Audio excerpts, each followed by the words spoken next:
Good evening, everyone. This is Right On Air, which is made possible by the generous contributions of KZFR supporters and by the Jacoby Real Estate team at Century 21, providing experienced, lifelong service for all of your real estate needs. Kim and Emmett Jacoby have been guiding their clients to successful real estate outcomes since 2015 and are here to serve you. To begin your real estate journey, whether it's buying or selling, visit jacobyteam.com, connecting communities since 2015. All right, Megan, would you like to introduce our guest for today? All right, listeners, we are so excited to have our guest singer-songwriter Dallas Darnell in the studio today. Dallas is a pretty well-known artist around Chico, but for those of you who don't know about Dallas, he is multi-talented as well. He got his degree, his bachelor's in music theory from Chico State. He's a musician in 2 bands around town. If you've seen Channel 66 or Radio Relapse, you'll catch Dallas there. And then he also does a lot of his own solo work. So tonight we are actually excited to kind of dive into a conversation about songwriting, about Dallas's career as a songwriter, and talk about just the whole concept of the magic of songwriting as well. Beautiful. How's it going, Dallas? It's going great. Thank you so much for having me. This is so exciting. Hopefully for a repeat, too, if you enjoy the show. Oh, absolutely. We'll have to see. I guess wait the 30 minutes and then you can appraise again at the end of it. But Totally. So you're a singer-songwriter. Do you write all of your own stuff? So whenever I do solo sets, which sort of, I'm lucky if I can have more than 2 or 3 of those booked at a time just because of how busy I am with everything else. But for my solo sets, usually it's a mixture of classical instrumentals, a lot of covers. My number one thing is 90s covers. Cool. But I always like to squeeze in at least a half hour of my originals. Yeah, why not? I mean, if you have the platform. Yeah, absolutely. I like to start the show off with a cover, get people's attention, and then once I have their attention, then I can introduce them to something Shift the focus is a little bit there. Yeah, that's pretty much how I've been doing that. Cool, right on. What's some of your content about, unless you have a question too, Megan? Oh, go ahead. I was just going to ask, because I know that a lot of musicians, kind of have this dynamic between doing their own stuff and then doing covers. But I know that a lot of times songwriters themselves get so much influence and so much inspiration from the kind of content that they're singing that is not their own. Do you feel like your 90s music has been a big part of how you kind of design your songwriting? I really want to say yes, but truthfully, when I listen back at some of the material that I've written, not just the new stuff, but some of the songs that I've been holding on to for since I was 20 years old, they don't really sound like 90s stuff. I feel like I drew the inspiration from the 90s stuff, but I haven't really written anything that, to me, sounds like the covers that I do. So, I'm proud of that, but who knows? It is something that I like to stick to, something that, I pride myself on being able to take multiple ideas and not really care if it sounds like something else I've written.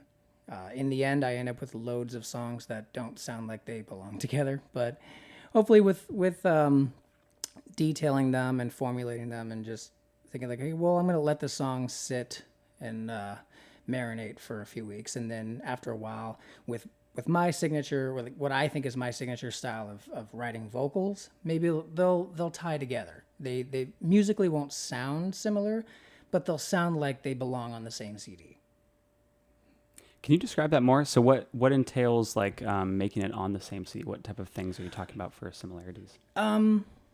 Just for audience listening. Well, to me, I enjoy listening to albums. I'm from a time period where if you wanted to hear music, you had to buy cassettes and CDs, and I just like listening to everything from start to finish.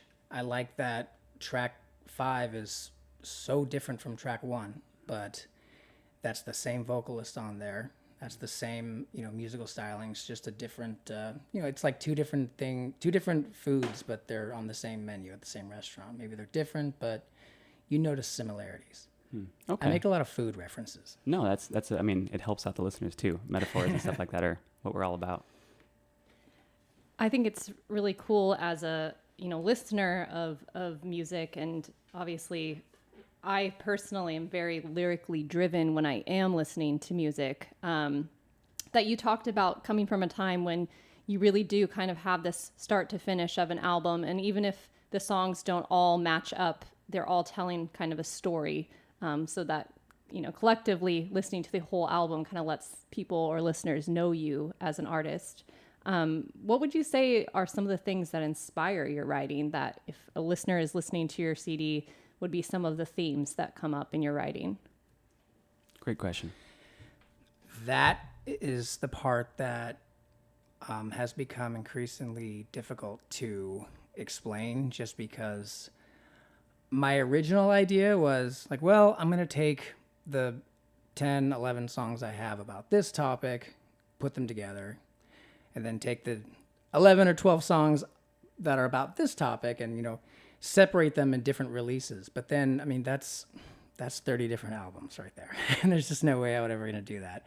And I thought more like, well, in time, some of the songs that I've written about things that I'm really proud of, other songs I've written about things that I'm not so proud of, eventually they'll find a way to coexist on one collection of music. So as far as like your question of what inspires that, I think anything that it's never really been just one thing. I do have a lot of cliche songs about heartbreak and breakup and sadness and I mean all that stuff. But I also have written a lot of songs about things that I remember telling myself, you know what, I may be the only person right now who is writing about this. So that's cool to me.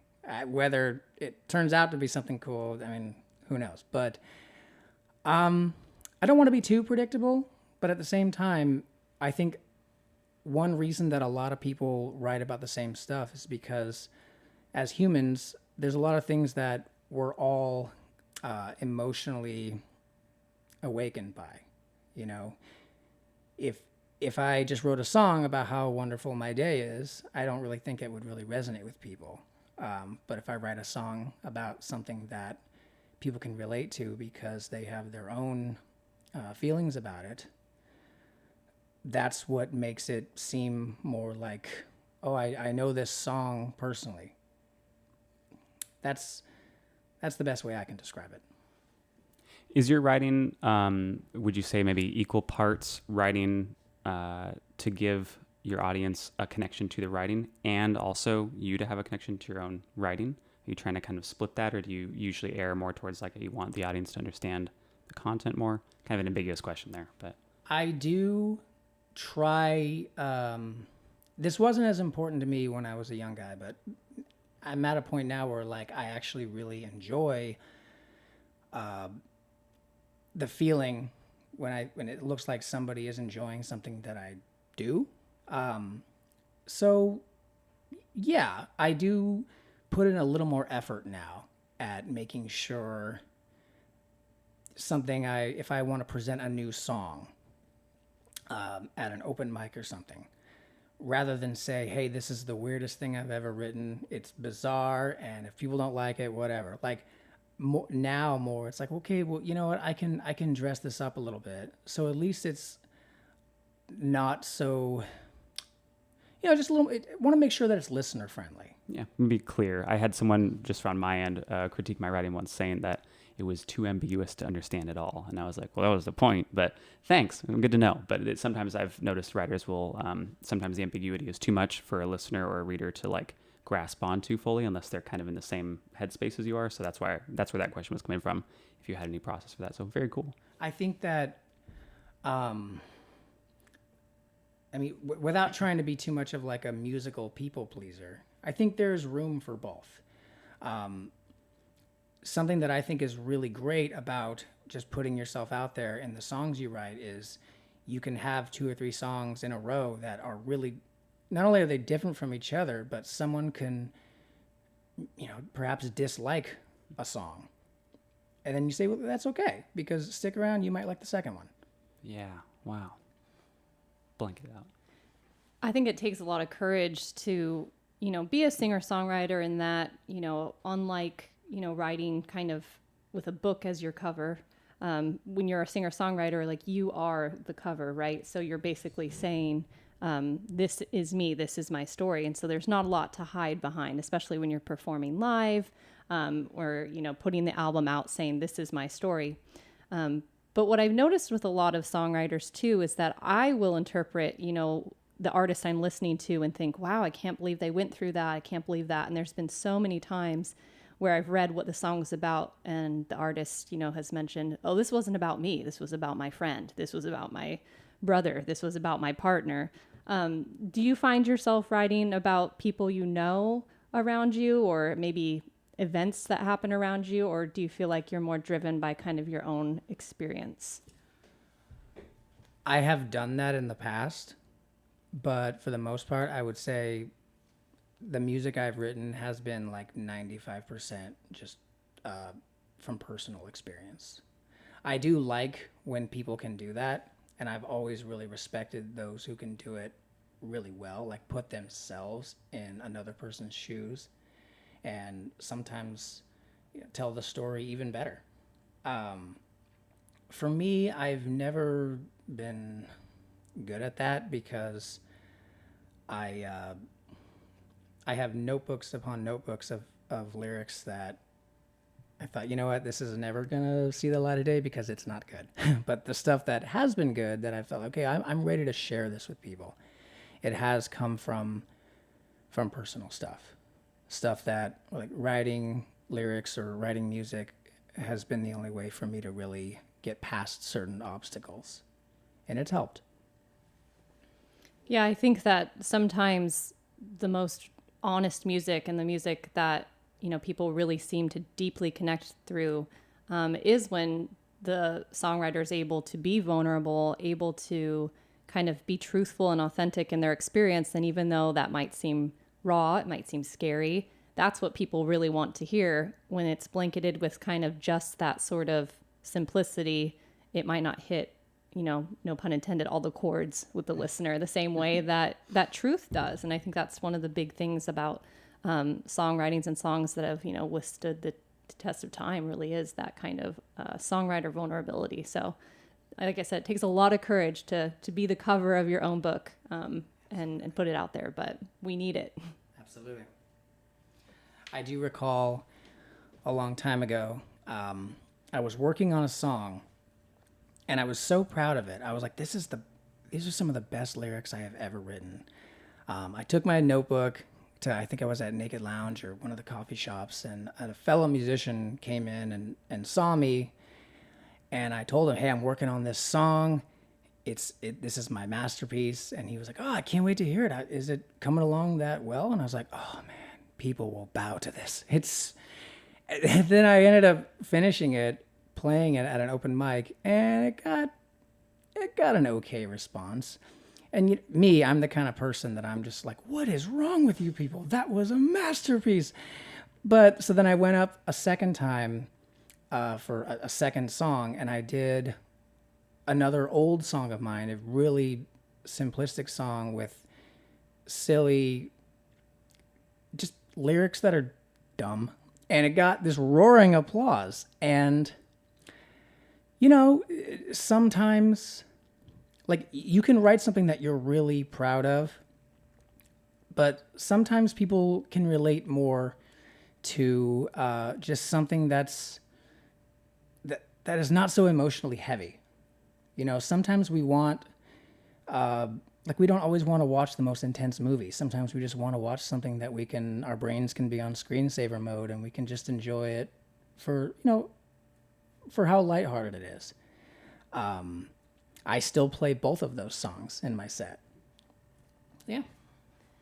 I think that is sort of the kind of concept you were talking about earlier, where somebody might not like one song, but hey, stick around. This one might, fit your mood for the moment. I know for me as a listener, like I said, I am very lyrically driven, but there's times where I'll go through an album that was my favorite album, a decade ago, and these were my favorite songs, come back a decade later, and it's like these songs that I disregarded become my favorite. So I think that's also just There's an evolution that happens when you listen, from when that person created that song, when you heard that song, when you go back to listening to that song. Any kind of thing that happens could be that one thing that kind of makes it relatable versus not relatable too. Sure. Now, I'm going to steer a slightly different direction here, but I think it was kind of relevant after hearing this. I loved your response on how, or that entire discussion you were painting us on how some people received your music better than others had for the song you wrote. A lot of people who are just beginning writing, I think if they had an experience like that where they took something that they were like, this is amazing, and put it out there, and it was not received with standing ovation, they might crumble and wilt under that and go, oh my goodness. Do you have any advice for people in those moments where your stuff is not received? If you're trying to share it in a public space, if it's not received well, what do you do? How would you respond to that? Just keep going. Cool. I wish I could give a response that didn't sound like a textbook response or some cookie cutter response, but the truth is not everything you write is going to be a hit. There are, I know this is kind of going off on a tangent, but the first hour of my solo set is all 90s covers. And I have some songs in there that are obviously going to get a good response out of people because the songs are incredibly famous. Tried and tested. Yeah, and then there's some other covers that maybe didn't reach the same level of popularity, but they're special to me. So I'm going to keep doing it. Cool. And there's always, in fact, funny story. One time I performed one hoping that somebody was going to recognize it, and actually Megan here recognized it, which was really cool to me. Yeah, that's fantastic. So, yeah. I think it's great that here, if you're a listener in Butte County, you probably are aware that, all over the county, we have so many people and places in Chico, in Oroville, and even, further north, where we have these venues where we can kind of get together and share our music. There's a lot of open mic nights, especially here in Chico. And I think what's so fantastic is when people get up there, without an agenda and say, here's something I wrote, or here's, somebody else's writing that really inspired me. I think the most gracious and wonderful performances sometimes are the ones where people do mess up, or people, do come out with a vulnerability that gets tested, and that is so received by the crowds because it's like a moment of truth, a moment of honesty. I think when you're really listening to music and you're really a fan of performance, you have to have mercy on yourself and on others, to be able to not be perfect and to be able to test things out. And, those kind of situations, like a venue like that, kind of gives you that space to give it a try and see how you feel about it. And I think sometimes people are stunned by the reception that they get just as much as they might be stunned sometimes at the reception they don't. It's all about that sort of just authenticity. Absolutely. And I wanted to add on too, in your response, there was a moment there that I really want to highlight. You said the first hour of your show are cover songs, right? Yes. And you said you have some songs in there that are really well known, Yes. and some that you enjoy. Yes. So from what I see on that, and this is what I'll tell people who are into writing, some of this has to be what you enjoy too.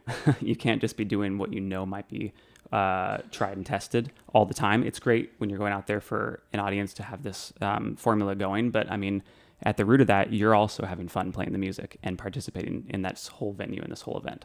So to have that balance there, if you're writing to put things out, you can try to go for things that people are talking about in the writing world, or you can try to talk about things that you enjoy, or you could do both and enjoy both. Sure.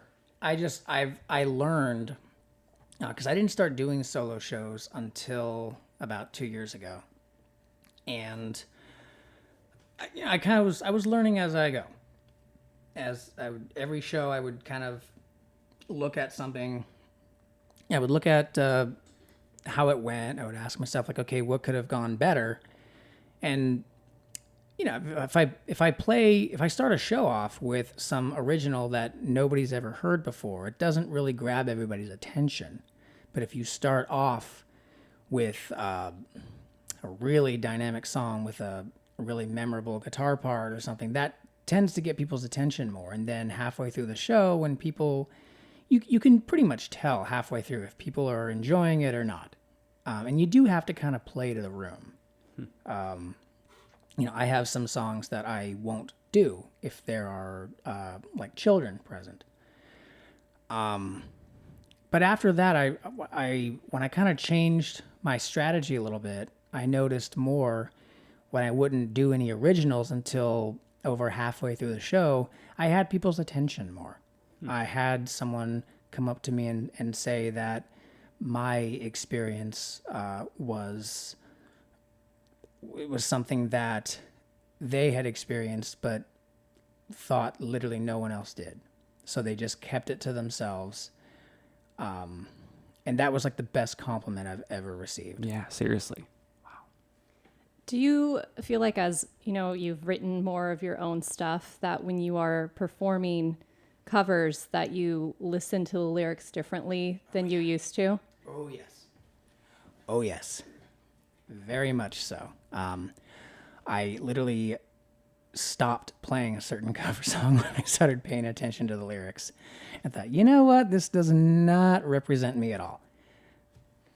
I love when songwriters, especially, I will find, are more apt to take a cover and change the music so that listeners are listening to the words instead of a popular melody. I know there's a lot of times where they will listen to a song they've heard a million times before.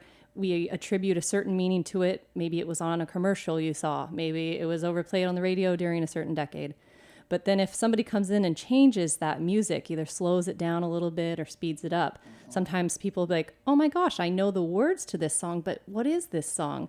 And I think there's this sort of magic between, melody and lyrics. They have this power to really influence us and imprint us in a way that sometimes we sing the song, the words, without even needing to think about it because we're so used to the melody.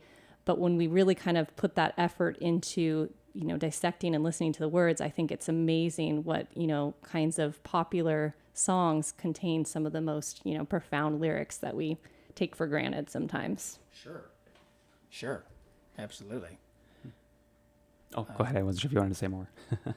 Go ahead. Oh no, I completely agree.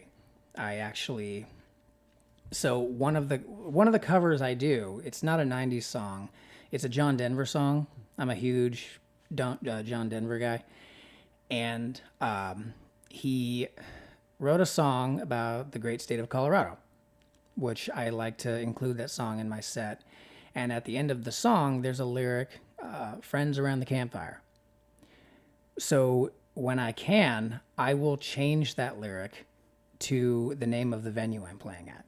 Oh, cool. I know that doesn't really make things more relatable per se, but if you're playing somewhere, It's memorable. It's memorable, and if someone who is enjoying themselves there, maybe they've had a lot of beverages and they're like, oh yeah, and Feel in the moment. Right, and then it makes them smile.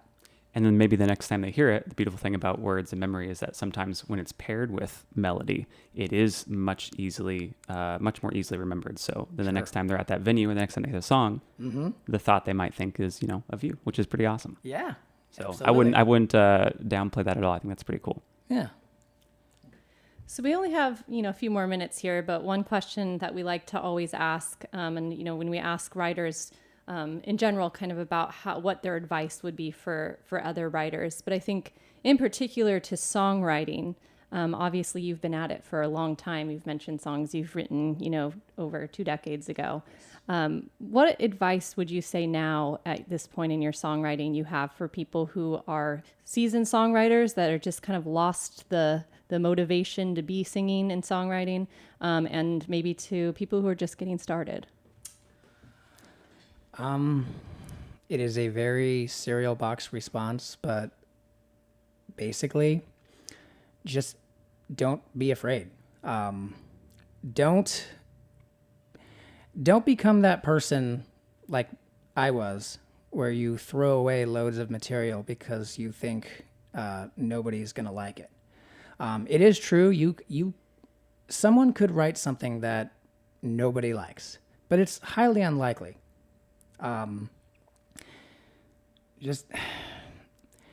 when I was younger, I used to think that I had writer's block, which it turned out to not be that. What I found so ironic about that is, and I'm sure you two as writers know this, the ironic thing about writer's block is that you're still writing. You just think everything is bad. And at some point you have to, like, something you wrote, your creation, it's not going to get its chance to spread its wings unless you put it out there. It's true, some of them are going to crash, of course.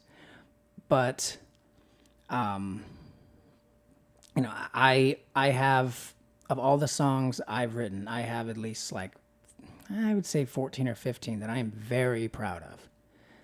But, you know, I had to write 50 or 60 songs just to get those 15 that I would proudly play for anyone.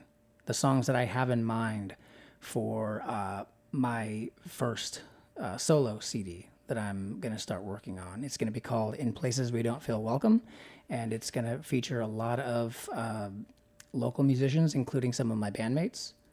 And my advice is to, like, the reason why you might be scared to put your material out there is because it is scary. But that's, if you can find a reason to do it, if it's important to you, you don't have a good enough excuse to not do it. Put it out there, and if someone doesn't like it, they don't have to listen to it. But you're going to meet a lot of people that do like it. I didn't want to interrupt, but you also don't have to listen to them if they don't like it. Just saying. Just put that out there. It's okay if someone doesn't like what's going on, but you don't have to let it be in your soul for the rest of the month or something like that. Just be like, all right, that's nice. I won't play it for you again. Absolutely. That's it. So roll with it. So Dallas, for listeners out there who would like to hear some of your singing, some of your songwriting, maybe catch some of your bands, do you have any upcoming shows or websites we can visit? Oh, absolutely. So thank you for that lead in. I have 2 solo gigs booked tomorrow night. I'll be performing at NorCal Brewing Company from 7 to 9 p.m. And then next Thursday, the 3rd, I believe, I'll be performing from 6 to 8 p.m. at Drunken Dumpling. Channel 66 does not have anything booked at the moment. One of our vocalists, she is just now coming home from vacation, and we're just kind of trying to get some stuff booked. Radio Relapse, the 90s cover band I'm in, is going to be performing at Lastin Steakhouse on August 11th. And then later in August, we are booked at Unwind. I'm blanking on the date. It's the end of August. But Lastin Steakhouse is the one coming up, and we're very excited to play there. It'll be our first time there. Wow, cool. Well, as Megan says, we have a few more minutes, so I'll probably read out the underwriting here, but we have a minute. Any personal shout-outs you want to make? Thank you to my bandmates, to my parents, to Ashley, to all of my friends that put up with my nonstop social media posts talking about music. And just there's way too many people to thank. I'm very lucky to have a lot of really supportive, encouraging people in my life. And even though I can't name them all, I hope they all know that I love them. And thank you for getting me back on KZFR. Thank you. No problem. Hopefully again sometime soon. This has been Right On Air, which is made possible by the generous contributions of KZFR supporters and by Tires Plus Complete Auto Repair, offering Cooper, Michelin, and Ag tires on the corner of 6th Street and Broadway in Chico. Tires Plus also installs trailer brakes, custom suspension, lift and lower kits, winches, and custom bumpers, as well as oil changes, winter service, powder coating, repairs, and maintenance. Open at 8:30 a.m. Monday through Saturday. Find Tires Plus on Facebook at TiresPlusChico.com and at 530-342-8338. Have a good night, everyone.